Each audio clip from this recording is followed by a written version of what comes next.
Әке, ренжімеңіз, менің бизнесім, қаладағы үлкен жобаларым бар. Әйелім де сізге қараудан әбден шаршады. Мұнда сізге жақсы күтім жасайды, дәрігерлер бар, деп жас жігіт, қымбат костюм киген миллиардер жігіт Асқар соқыр, сал болып қалған әкесін қарттар үйіне тастап бара жатты. Ол артына бұрылмастан есікті тарс жауып шығып кетті. Қарт әке үндеген жоқ. Тек екі соқыр көзінен жас тамып, қолындағы ескі сағатты сипалап отыра берді. Күзетшілер мен дәрігерлер бұл қарттың кезінде қаладағы ең алғашқы үлкен зауыты салған ұлы үшін бүкіл денсаулығы мен байлығынан айырылған адам екенін білмейтін еді. Ұлы неге әкесін бұл жерге тірідей көмді және қарттың қолындағы ескі сағат бір күнде ұлының бүкіл миллиардтаған байлығын қалай күлге айналдырды. Бұл хикая адамның сай-сүйегін сырқыратады. Осыдан 20 жыл бұрын Марат қалаға белгілі дәулетті кәсіпкер еді. Оның жалғыз арманы ұлы Асқарды бақытты ету болды. Бірақ бір күні олардың үлкен зауытында сұмдық өрт шықты. Іште кішкентай Асқар қалып қойған еді. Марат еш ойланбастан лаулаған оттың ішіне қойып кетті.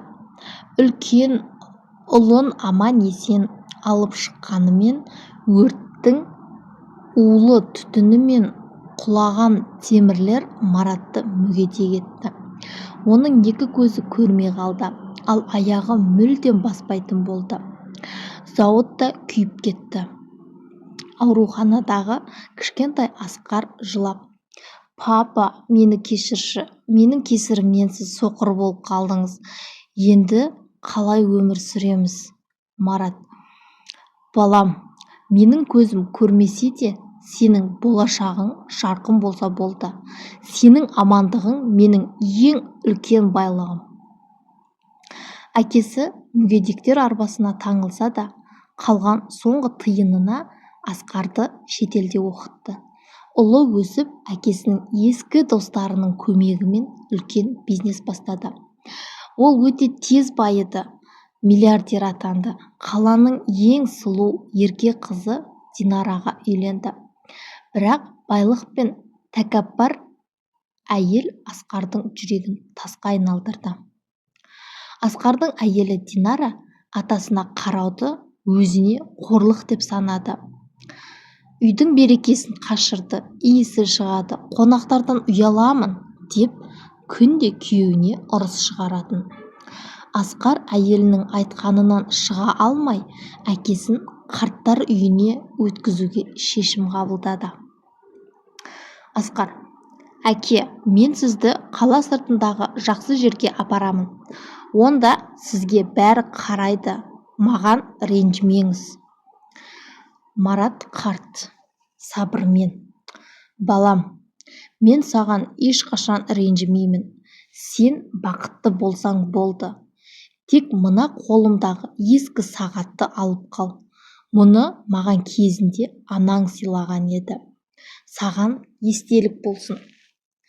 Асқар сағатты қалтасына сала салды да әкесін суық бөлмеге қалдырып, зәулім үйіне қайтып келді. Динара екеуі «бәледен құтылдық» деп үлкен кеш ұйымдастырды.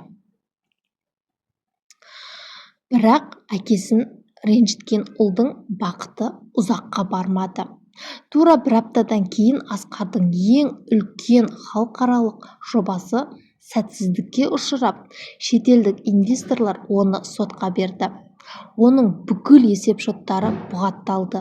Ол бір күнде миллиардерден қарызға батқан сорлыға айналды.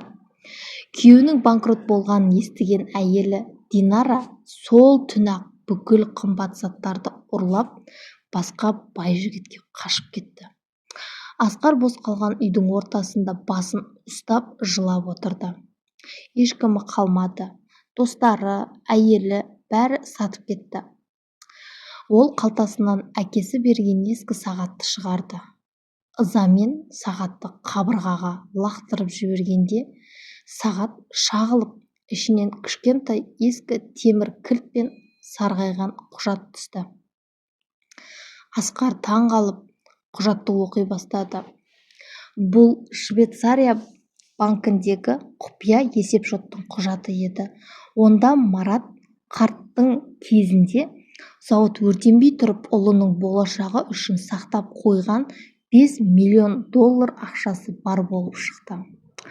Құжаттың астына әкесі: «Балам, егер өмірде қатты қысылсаң, осы ақша сені құтқарады. Мен сені әрқашан жақсы көремін», деп жазып қойыпты. Сал болып соқыр отырған әке ұлының өзін қарттар үйіне өткізетінін білсе де, оған соңғы байлығын беріп кеткен еді. Асқар жаңбыр астында қарттар үйіне қарай жүгіріп келеді. Ол есікті ашып кіргенде бөлмеде ешкім жоқ. Төсек жинаулы тұр. Дәрігер оған қарап басын шайқайды. Асқар есінен тана жаздап қарттар үйіне қарай жүгірді. Ол ақша үшін емес, әкесінің алдында тізерлеп кешірім сұрау үшін асықты. Бірақ ол бөлмеге кіргенде төсектің бос тұрғанын көрді. Дәрігер мұңды дауыспен: «Асқар мырза, сіз кешіктіңіз. Әкеңіз бүгін таңертең жүрек талмасынан қайтыс болды. Ол соңғы деміне дейін есікке қарап, балам келеді, ол мені ұмытпайды, деп сізді күтті». Асқар суық бөлменің ортасында әкесінің ескі көрпесін құшақтап өкіріп жылады. Ол қазір қайтадан миллиардер болды, бірақ дүниедегі ең үлкен қазынасы әкесінен мәңгілікке айырылған еді.